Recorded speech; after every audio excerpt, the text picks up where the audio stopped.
시청자 여러분 안녕하십니까. 1월 18일 녹화는 영정부터 일부 하도록 하겠습니다. 이 방송이 나갈 때쯤 되면은 구정이 연휴겠네요. 다시 한번 새해 복 많이 받으시기 바라면서요. 저희 집은 신정을 셉니다. 구정을 70년대부터 아버지가 그냥 신정 세작을 해서, 그래서 제가 부산에 이제 지난주 내려갔다 왔습니다. 어머니 생신도 겹치고 그래서 그냥 조용히 책이나 보고 지내려고 그러는데, 구정에 또 제사 지내고 차례 지내는 분들은 상당히 바쁘실 것 같습니다. 그래서 다들 좋은 설 연휴 맞으시기 바랍니다. 오늘은 이분은 예정대로 우크라이나 좀 다루기로 하고, 동북아 정세, 한반도 이런 게 여러 가지 지금 복합적인 사건들이 꽤 있기 때문에 좀 말씀드리도록 하겠습니다. 지난번에 저 끝자락에 지금 중국이 한국과 일본에 대해서 입국 비자 제한 조치를 했다. 코로나 때문에 난리인데 그에 대해서 한국과 일본은 사실 특별하게 제한한 거 없습니다. 한국이 단기 비자 제한을 했었고 한데 일본까지 더불어서 이렇게 한국을 싸잡아 단기 비자를 갖다가 제한을 하고 여러 가지 조치를 취했던 것 같습니다. 그래서 이걸 보면은 이걸 가지고 한국과 일본 정부는 중국에 대해서 항의를 하고 이러는데 이거 항의할 필요 없습니다. 똑같이 하면 됩니다. 그러니까 저쪽에서 제한하면 여기서도 제한하고, 걔들이 미사일 쏘면 우리도 미사일 쏘고, 누구나 불법적으로 잡아가 족치고 이러면 우리도 똑같이 한국에 들어와 있는 중국인 잡아가지고 사법 처리하고 이렇게 하면 됩니다. 그러니까 똑같이 해줘야 상대방이 이제 서로를 존중하게 되거든요. 근데 한쪽은 계속해서 저런 도발을 하고 이제 난리를 치는데 한쪽은 그냥 맥없이 가만 앉아서 당하기만 한다. 그러면 영원히 그런 종속 관계가 유지되기 마련입니다.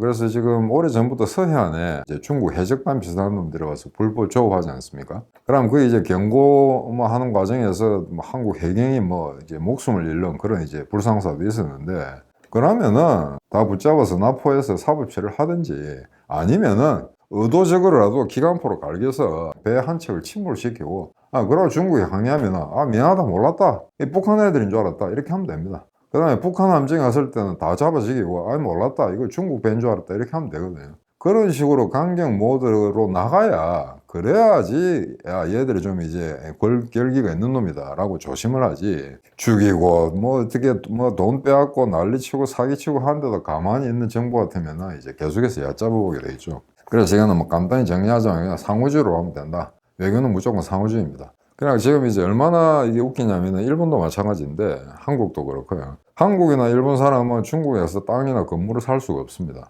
아마 살려면 그쪽에 있는 브로커를 끼고 해야 될 겁니다. 그런데 지금 중국 애들은 한국이나 일본에 들어와서 마음대로 땅 사고 집 사고 하거든요. 그러니까 이것도 상호주의에서 배격해야 되는 거죠. 그러니까 한국이나 일본 사람이 중국에 와서 그런 상행위, 비즈니스 행위를 못 한다면은 마찬가지로 중국 애들도 우리나라나 일본에 들어와서 그런 짓을 하면 안 됩니다. 그래서 요 관련돼가지고 제가 최근에 뉴스를 보니까 일본 같은 데는 오히려 한국이 더 잘한다, 단기 비자 저는 중단시켰다. 그런데 지금 조금 이렇게 일본이 좀 더 강경한 조치를 취하는 건 모르겠습니다만, 제가 그 뉴스를 비교 분석할 때는 일본은 아직 그런 비자에 손을 대진 않는 상태더라고요.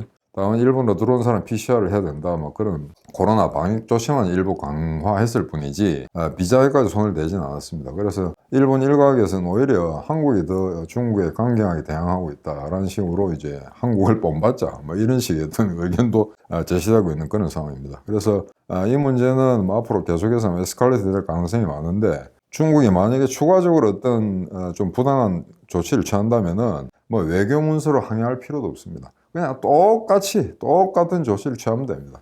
그러면은 이 문제는 더 이상 뉴스에 오를 일도 없겠죠. 자, 그 다음에 이제 윤석열 대통령이 최근에 이제 발언인데, 핵을 가질 수가 있다. 여사한 경우에 동북아 안보 환경이라든가 북한의 도발이 강화될 경우, 격화될 경우에는 전술핵을 도입할 수도 있다. 물론 이제 전제 조건, if라는 전제 조건 하에서 이런 이야기를 했습니다만 이게 상당히 논란을 불러일으켰죠. 그래서 경향이라든가 한겨레라든가 소위 좌빨 언론 매체들은 사설에 입에 거품을 물고 이제 비판을 하는 그런 상황인데, 이게 조금 앞뒤가 안 맞는 이야기일 수는 있습니다. 왜냐하면 이런 발언을 하려면은 차라리 그냥 미국의 MD 시스템에 가입하겠다든지, 그 다음에 필요하다면은 전술핵을 다시 불러들이겠다든지 그런 식의 언명을 해야 이번에 한 그 언급과 매치가 되는데, 앞에는 그렇게 하지 않을 것처럼 하다가 갑자기 이런 강경 모드로 발언 수위가 바뀌었단 말입니다. 그래서 여야간 대표님은 환영을 하셨습니다. 속내가 어떻든 간에 그 짧은 기간 동안에 약간의 학습 효과가 있었다면은 환영할 만하다. 그렇게 말씀을 하셨는데, 만약에 얘가 정말 정신을 제대로 차리고 그런 어떤 논리적 사고에서 이런 발언을 했다면 모를까. 그냥 뭐 대놓고 내지른 게 아닌지. 그렇다면 좀 문제가 있겠죠. 그래서 최근에 UAE 가가지고 무슨 뭐 UAE가 대처하고 있는 이란이 무슨 뭐 UAE 적이다. 뭐 그런 일을 해가지고 좀 말실수를 했습니다만, 사실이 그렇다 하더라도 남의 나라 가가지고 너 그 나라 적이 어디다 이렇게 함부로 하는 게 아니거든요. 근데 저것도 보면은 이제 아마 밑에 외교부 사람들이 저렇게 써주지는 않을 겁니다. 저도 그런 관리성을 했기 때문에 대통령이 어디 간다 할 때 그 나라에 가가지고 너 그 저기 이란이 맞지? 그런 식으로는 하는 게 아니거든요. 그래서 아마 저거는 외교부가 저렇게 발언을 하라고 써주진 않았을 거고, 아마 군인들 만나고 하면서 기분이 업돼가지고 막 그런 이야기 한 것 같습니다. 근데 실제 UAE에 나가 있는 그 군인들의 사실은 주된 업무는 그겁니다. 이란이 만약에 게릴라나 특수부대를 통해서 UAE에 원자력 발전소라든가 막 이런 걸 갖다 해코지했을 경우에 대비해서 그런 어떤 사건 사고에 대비해서 주둔하는 그런 독특한 기능을 갖고 있기 때문에 전체 맥락에서 보자면 틀린 이야기는 아닙니다만 대통령이 함부로 그런 이야기를 해서는 안 되죠. 그리고 만약에 그런 일을 사석에서 했다 하더라도 그걸 아마 외부로 빠져나가지 않도록 단도를 해야 되는데 뭐 MBC 이런 쪽에 아마 흘러 들어갔다면 뭐 놓치지 않겠죠, 그죠? 그래서 그런 뭐 해프닝이 있었는데 그 이번에 윤석열 핵 보유 발언도 그런 해프닝이 아니길 바랍니다. 제가 좀 더 이제 두고 보면은 어떤 식으로 이제 윤석열 정부에서 매듭을 지어 나올 것인지 그렇게 해석이 되는데, 이거는 아무래나만 유핑을 보고 뺏김이 아닌가, 큰일을 한 게 아닌가, 최근에 정세 변화에 따라서 라고 생각되는 거는, 앞에서는 지금 전혀 이런 분위기에 언급을 하지 않고 있다가 갑자기 최근에 이런 이야기를 많이 하고 있거든요. 그래서 이거는 슬쩍슬쩍 커닝해서 하다 보면은 자기가 앞에 한 이야기하고 매치가 안 되는 막 그런 해프닝이 아니었나라고 생각되기도 합니다.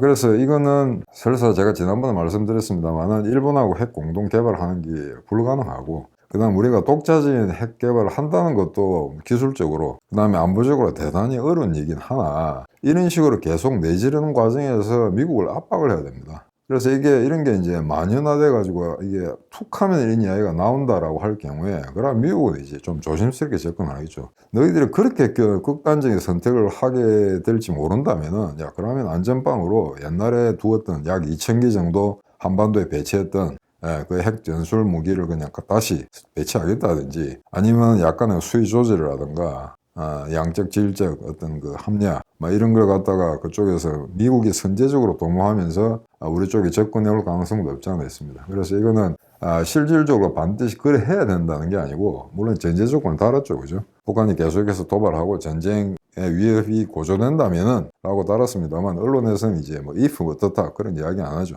거두절미하고 앞에 뒤에 자르고 그 단어만 딱 가지고 이제 윤석열이 핵 보유 발언을 했다 이렇게 이제 내지르는 거죠.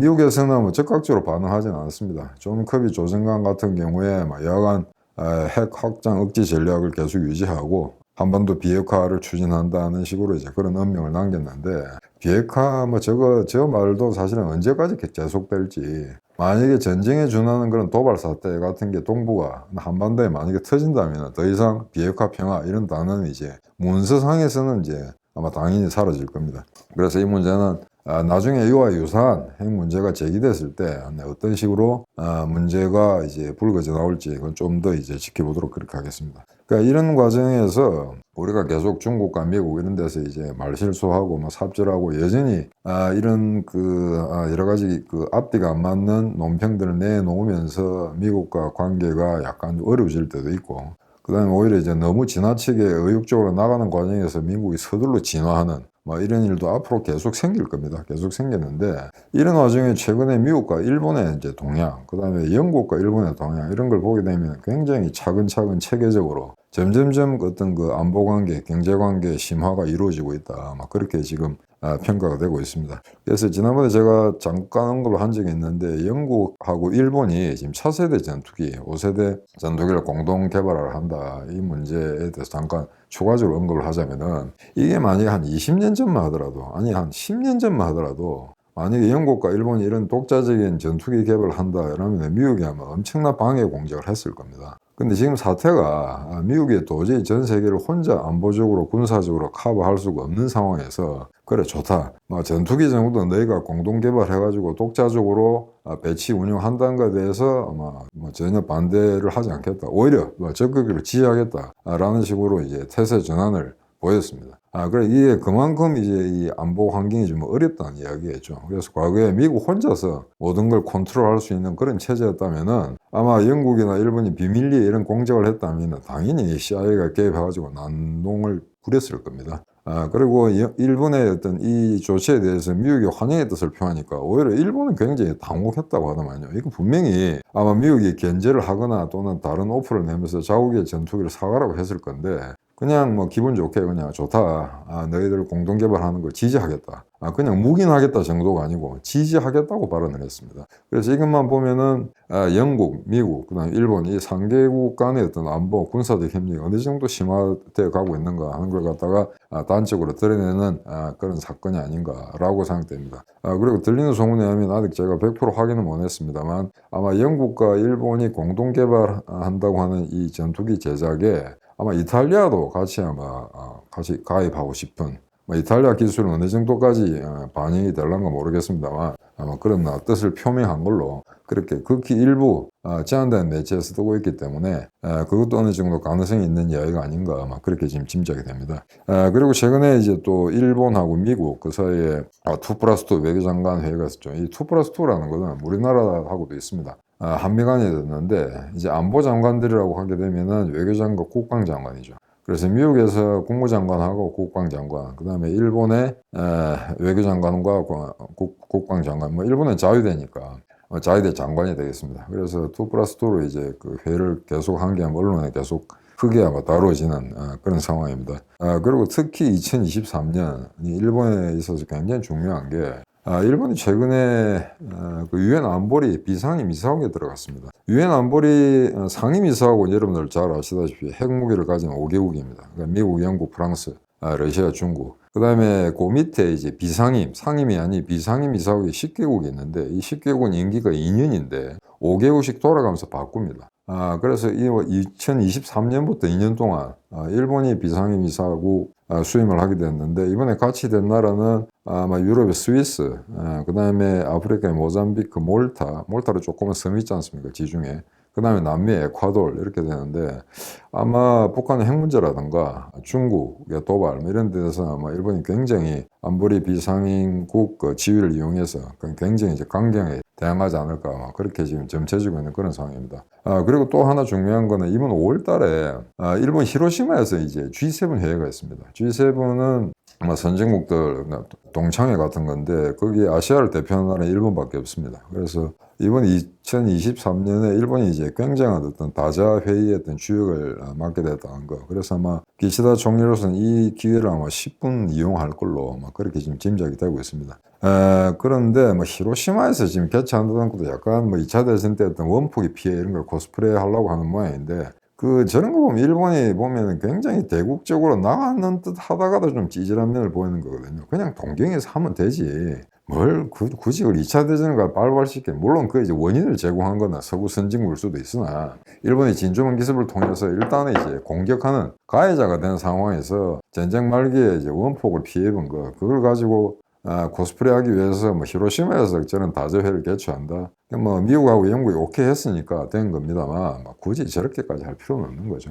주요 회의는 동경이 하는 게 거기 나가 있는 이제 사절단이나 외유를 하는 외국의 기빈들도 아마 활동하기 편할 겁니다. 호텔 잡는 문제라든지 월등히 이제 인프라가 좋으니까 동경이. 그래서 막 그렇게 지금 진행이 되고 있다는 거. 그리고 최근에 이 G7 5월달이니까 얼마 남지 않았습니다. 지금 준비 한창이죠.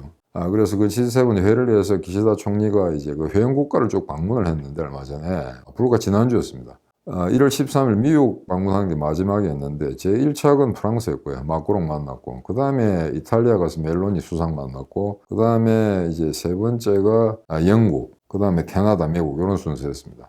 그런데 이상하죠. G7이면 7개국인데 독일이 빠졌습니다. 근데 왜 독일이 빠진 거 아니? 뭐 그냥 뭐 독일 일정이 맞지 않았다고 하는데 이게 조금 석연치 않은 게 저도 외교관 생활을 해봐서 잘 압니다만 어떤 그 의도적으로 어떤 일정을 갖다가 뺐을 경우에 기자들이 물으면 이렇게 대답합니다. 뭐 대통령이나 장관의 일정이 좀 맞지 않았다라고 하는데 그건 사실 핑계고요. G7 같은 어마어마하게 큰 회의를 하면서 그 의장국인 일본 총리가 유럽을 순방을 하는데 뭐 남미나 호주도 아니고 말이죠. 근데 프랑스하고 독일, 영국을 방문하면서 독일하고 총리 뭐 일정이 맞지 않았다 이건 좀 아니죠. 그래서 혹시 이게 아마 미국하고 영국, 일본이 짜고 저거 우크라이나 지원이라든가 그다음에 중국과의 관계 이런 문제에서 여전히 좀 애매한 태도를 취하고 있는 독일을 연미기자라는 그런 계략이 있었던 게 아닌가 그렇게 이제 추측을 해보고 있습니다. 물론 증거는 없습니다. 다만 그렇게 의혹을 제기할 수밖에 없는 거죠. 과거에 이런 일은 좀 없죠. 그리고 만약에 독일의 입장 같으면은 의장국 기시다 총리가 전 유럽을 돌고 미국으로 돌아가는데 북미 대륙으로 근데 독일만 빼고 했다? 그럼 뭔가 좀 언짢겠죠, 그죠?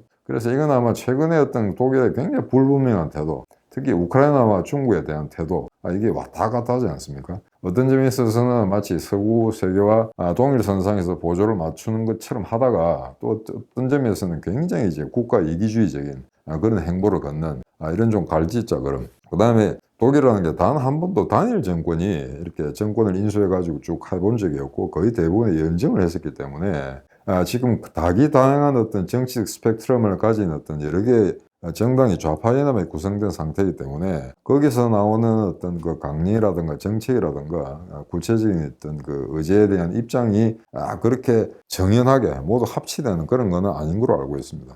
그럼에도 불구하고 지금 특히 우크라이나에 대한 어떤 태도라든가 이런 거는 EU 내에서, 나토 내에서는 독일이 유달리 이제 왕따가 있는 그런 상황이라고 보시면 될 것 같습니다.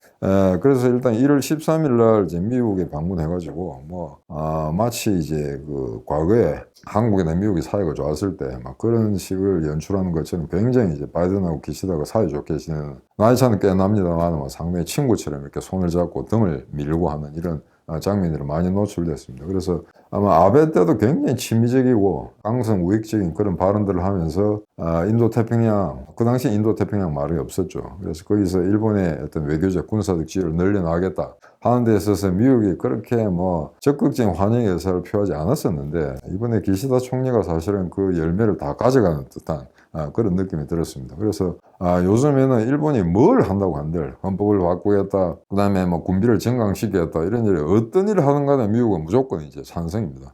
그만큼 아시아, 그러니까 백인 사회를 제외한 상태에서는 자기들의 가치를 반영한다든가 가치를 공유한다든가 하는 그런 차원에서는 일본밖에 믿을 나라가 없다라고 이제 판단을 내린 거죠. 그런 상태에서는 한국이 아직 일본 정도의 그런 대접을 받고 있지 못하다는 거, 그거는 지난 5년 문재인 좌빨 정부의 책임이 큽니다. 그렇기 때문에 우익 정부로 바뀌었다고 하더라도 계속해서 이제 의심의 눈초리를 보내는 거죠. 쟤들은 언제 다시 절로 넘어갈지 모른다는 그런 판단들. 그런데도 불구하고 이제 일본 같은 경우에는 그와 전혀 이제 하나의 그 대칭점을 이룬다고 할까? 철저히 미국과 보조를 맞추겠다는 그런 정책들을 지금 구현하고 있기 때문에 그런 점에서는 이 상태로 나간다면은 한국과 미국과의 거리 점점 더 멀어지는 것이 아닌가. 그래서 지금 뭔가 특단의 조치가 필요하다라는 이제 생각이 듭니다. 그래서 미국과 일본과의 관계에 대해서 일본의 지위가 어느 정도까지 격상됐느냐. 과거에 일본이라는 건 경제적으로는 정말 슈퍼파워가 맞지만 군사 외교적으로는 별로 그런 힘을 쓰지를 못했습니다. 2차 대전의 전범이라는 그런 레가시가 계속해서 남아있는 상태였기 때문에. 그런데 지금은 이것은 최소한 한국을 제외한 다른 지역이라든가 다른 나라에서는 거의가 탈각한 거 아닌가 그렇게 지금 보아지고 있습니다. 최근에 미국 마이클 길데이라고 굉장히 언론에 자주 나오는 사람인데 이 사람이 일본이 핵 추진 잠수함을 가질 수도 있다라고 이제 언급을 했습니다. 그러니까 이거는 핵을 탑재한 잠수함이 아니고 동력입니다. 기존에 있던 터빈 엔진이 아니고 핵 원자로를 통해서 추진하는 잠수함을 가질 수 있다. 호주도 아마 얼마 전에 재작년부터 그런 이야기가 나와가지고 지금 핵 추진 잠수함을 만들고 있는데 이게 만든 게 쉽지가 않습니다. 2040년대야 생산을 종료하고 전력화 될 수 있다고 하거든요. 그래서 늦기 전에 빨리 일본도 핵 추진 잠수함을 만들어야 된다, 보유해야 된다라는 언급을 미 해군 참모총장이 언급한 겁니다. 그래서 이건 굉장히 센세이셔널한 거죠. 왜냐하면 일본이 이걸 하겠다고 하더라도 이제 미국이 견제하고 하는 게 지금까지 추세였는데 이건 오히려 일본은 가만히 있고 미국이 서둘러서 일본 너희도 이런 전력을 강화해야 된다. 라는 식의 여러 가지 시나리오를 제시하면서 그 중에 하나로 핵 잠수함까지 언급했다는 점입니다. 그래서 이거는 굉장히 이제 특이한 그런 상황이고, 그 다음에 이런 추세가 강화되니까 일본 같은 경우에는 육해공 자위대, 이 자위대를 갖다가 통합할 수 있는 통합사령부를 동경에 설치하자. 지금까지는 이제 평화헌법이라는 그런 체제 하에서 전수방위라는 그런 전략 전술적인 제한적 요소가 있었기 때문에 심지어 일본 자위대에는 예비 병력이라는 존재도 이제 개념이 없었습니다. 그런데 지금은 이제 안보 환경이 워낙 이제 열악한 상태로 변해가니까 미국의 지원하에 어떤 일이든지 이제 군비 증강이라든가 무기체계 전환이라든가 이런 걸 갖다 손쉽게 할 수 있는 어떤 그런 무드가 조성돼 있다고 봐야 되겠죠. 그런 차원에서 지금 굉장히 느슨하게 운영되고 있는 자유대 육해공군을 하나의 통합된 사령부가 필요하다. 그래서 그걸 동경에 설치하겠다. 이거는 가능합니다. 이건 미국의 간섭 없이 일본 스스로가 이제 독자적으로 할 수도 있는 거죠. 그런데 이런 과정에서 이제 기시다 정부가 조금 이제 그 비난을 받고 있는 거는 최근에 이런 중차대한 일들을 갖다가 국회에다가 보고도 하지 않고 그냥 일방적으로 행정부가 처리해버리는 그런 어떤 관례가 늘어나고 있다는 겁니다. 그건 일본이 수십 년 동안 이제 강한 야당이 없다 보니까 이래도 오케이 저래도 오케이 하는 과정에서 불거진 이야기인데 이러다가 또 이제 그 아베 총리 때 있었던 그런 스캔들 비슷한 게 이제 불거져 나오게 되면 또 지지율이 떨어지겠죠. 그러면서 지금까지 이제 미일 동맹, 그다음에 한미일 삼각 동맹을 강화시키고 여러 가지 일본의 어떤 조치들이 약간의 또 중단을 맞게 되는 그런 어떤 사태가 발생하지 않으리라는 보장도 없습니다. 그렇기 때문에 요거는 좀 제도적인 장치를 그대로 존중하는 차원에서 국회와 계속 소통하면서 지금 국회하고 계속 소통을 늘려 나가는 게 결코 나쁘지만 않습니다. 그래서 물론 일본 국회가 좌빨들의 힘이 별로 약하기 때문에 기시다 총리가 어떤 행보를 하든 구조적으로 원천적으로 방어할 힘은 없습니다만 일단은 만약에 대비해서 그런 아마 그 어떤 의사소통을 갖다 강화시켜 나가는 방안 그건 아마 좀 더 일본 정부가 신경을 써야 되지 않을까. 그거는 한미일 삼각동맹을 지금 수준보다 더 강화시켜 나간다는 차원에서 한국과의 관계를 긴밀히 하는 차원에서도 일본 야당의 지지를 확보해야 되거든요. 그렇기 때문에 이거는 조금 이 기시다 총리가 조금 너무 안이하게 생각하지 않나라는 그런 어떤 개인적인 평가를 내려봅니다.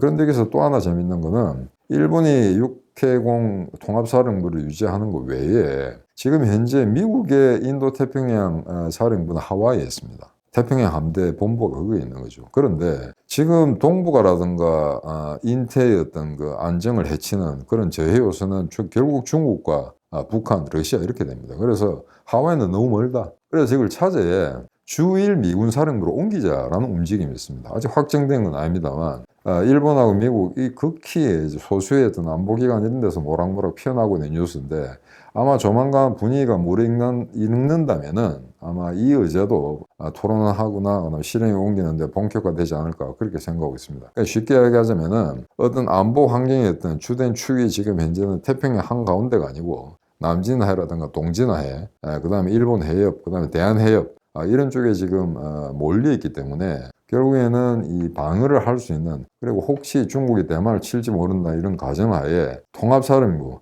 미군과 일본이 아주 긴밀하게 조율할 수 있는 통합사령부를 하와이가 아닌 일본 동경에 두는 게 맞다라는 어떤 그런 군사적 섭리가 작용하는 거죠. 그래서 이게 만약에 가능하게 된다면은 일본의 어떤 그 외교적 군사적 지위는 어마어마하게 아마 제고될 겁니다. 그래서 동경이 동북아 안보의 어떤 핵심 축 역할을 하게 되는 도시로서는 가장 강력하고 가장 큰 비중을 갖게 되는 그런 변화가 올지도 모른다는 거죠. 그래 지금 이 현재는 이거는 미국이 결정한다면은 일본이 반대할 리는 없겠죠, 그죠?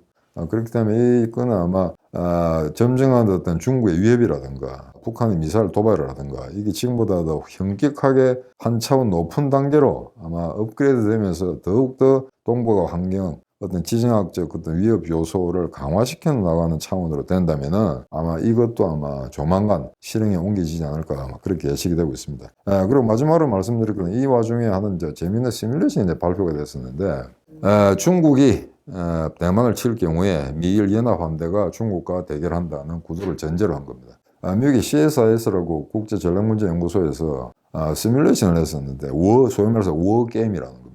근데 이 워게임이라는 이 시나리오 작성이라는 거는 컴퓨터가 없던 옛날에도 했었습니다. 2차 대전 같은 경우에도 워게임이라는 걸 굉장히 많이 이제 했었고요. 근데 다만 그때는 컴퓨터에 어떤 그 입력하는 그런 어떤 그 기술적인 장치가 없었기 때문에 사실은 어떤 그 사람의 머리보다는 사람의 가슴, 감정이 먼저 우선하는 그런 시나리오가 많았습니다. 그에 비하면 컴퓨터가 존재하는 지금 시대에는 훨씬 더 현실에 가까운 그런 워게임의 결과물을 얻어낼 수가 있는 거죠. 그래서 이 CIS가 이번에 한 내용을 보면은 이제 한 번에 걸쳐서 한 게 아니고 무려 24개의 복잡다기한 시나리오를 만들어냈던 겁니다. 결론은 어떻게 되냐? 이미 뭐 여러분들 보도를 통해서 잘 아셨겠습니다만 중국은 진다. 물론 미국이나 일본, 대만도 어마어마한 피해를 입는다. 뭐 이런 이야기입니다. 여하간 결론은 대만 침공이 실패한다는 겁니다. 제가 상륙작전이 어렵다는 것은 누차에 걸쳐서 말씀드렸습니다만 상륙은 고사하고 일단은 해전, 중국과 그다음에 미일 연합함대 플러스 대만 해군, 이런 대만 공군도 포함되겠죠. 이런 식의 전투에서는 도저히 이제 이길 수가 없다. 그래서 제가 어떤 시나리오인가 싶어가지고 CSIS의 사이트에 들어가가지고 찾아봤더니 야, 이게 제가 한 20, 30페이지짜리 보고서였다면 제가 그냥 프린트해서 읽겠는데 무려 165쪽이었습니다. 그래서 시뮬레이션과 관계된 것만 165쪽이기 때문에 이걸 다 읽고 방송을 할 도저히 시간 여유가 없어서 제가 골자만 말씀드리면은 일단 중국 함대가 거의 전멸한다. 해군은 박살난다는 거죠.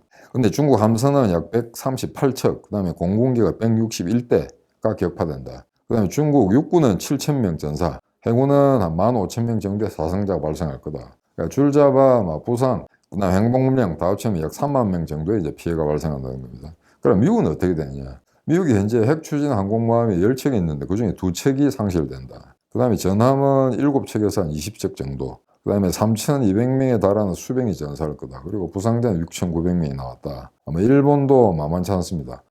크고 작은 26척의 함정이 격파되고 그 다음에 공군기가 112대가 격추될 거다. 그 다음에 대만 같은 경우에도 마찬가지입니다. 똑같이 26척의 함선이 파괴되고 3,500명의 사상자가 나온다. 그러니까 어마어마한 피해를 입는 거죠. 그래서 이제 이걸 보면 이제 두 가지 의도가 있습니다. 하나는 미국이 사실은 이런 워게임이라든가 가상전쟁 시나리오를 만들 때 자기들이 충분히 이기거나 적군을 무력화 또는 완전히 경멸시킬 수 있음에도 불구하고 굉장히 이제 보수적으로 통계를 잡습니다. 왜 그런 거 아니? 우리는 어떤 경우에도 지구상의 모든 적들을 물리칠 수 있다라고 이야기하면 그럼 국방 예산 깎아도 되겠네 라고 할 거 아닙니까? 그죠?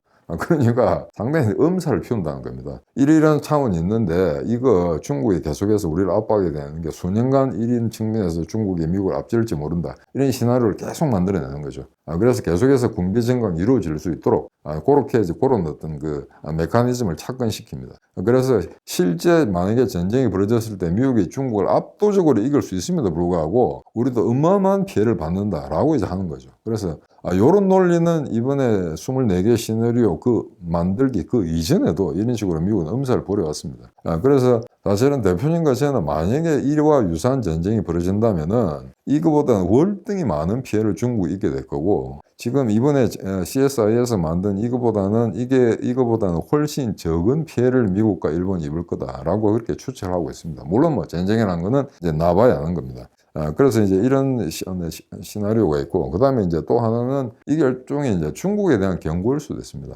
물론 이제 일본과 미국이 어마어마한 피해를 입지만 궁극적으로는 중국이 대만을 흡수 통일한다는 전략적 목표를 달성할 수가 없다라는 것 갖다가 이제 중국한테 알리는 거죠. 그래서 너가 만약에 전쟁을 한다면은 우리는 항공모함 2척이 날아가고 이러이러한 피해를 입으면서까지도 너가 싸울 수 있다. 해볼 테면 해봐라 라는 그런 식이죠. 그래서 이거는 협박과 경고가 들어간과 동시에 그 다음에 미의회는 좀 더 많은 전략 자산의 보충이 필요하다라는 걸 갖다가 이제 두 마리의 토끼를 동시에 잡겠다는 그런 의도가 내재된 거로 그렇게 보고 있습니다. 아무튼 뭐 지금은 이제 평화의 시대라고 역시 전쟁이 준비하는 그런 시대인데 최근에 미 공화당이 하원을 이제 거의 뭐 장악하게 되면서 거기에 하원 외교위원장, 그 다음에 군사위원장, 그 다음에 정보위원장, 이것도 전부 이제 공화당의 강경파들로 이제 완전히 채워졌습니다. 특히 하원위원장 같은 경우에는 마이클 맥콜, 어떤 데는 뭐 맥카우리라고 합니다만 아마 AU는 영어식으로 콜이라고 있기 때문에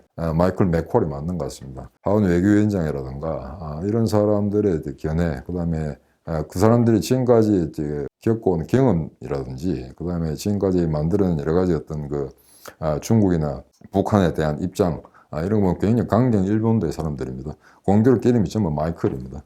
그래서 M으로 시작하는, first name M으로 시작하는 이 사람들은 지금 현재로서는 최소한 중국과 북한에 대한 또는 러시아에 대한 입장에서는 거의 차이가 없기 때문에 아마 공화당에서는 강경 일본도로 나올 거다. 그래서 아마 트럼프가 여기서 공화당 내에서 여전히 강한 입김을 갖고 있다 하더라도 과거에 김정은이 불러내서 싱가포르에서 장난치던 그런 식의 이야기가 재탕될 가능성은 별로 없을 것 같다. 그러니까 한 번 이루어진 일이 다시 한번 똑같은 형태로 재현되지는 않을 거다. 5년 뒤에. 그것은 설마 그래 될 가능성은 희박합니다만, 트럼프가 만약에 정권을 잡는다 하더라도 과거와 직북한하고 장난을 칠 가능성은 상당히 희박해졌다. 아마 이렇게 보는 게 타당할 것 같습니다. 자, 오늘 1부 얘기를 마치도록 하겠습니다. 안녕히 계십시오.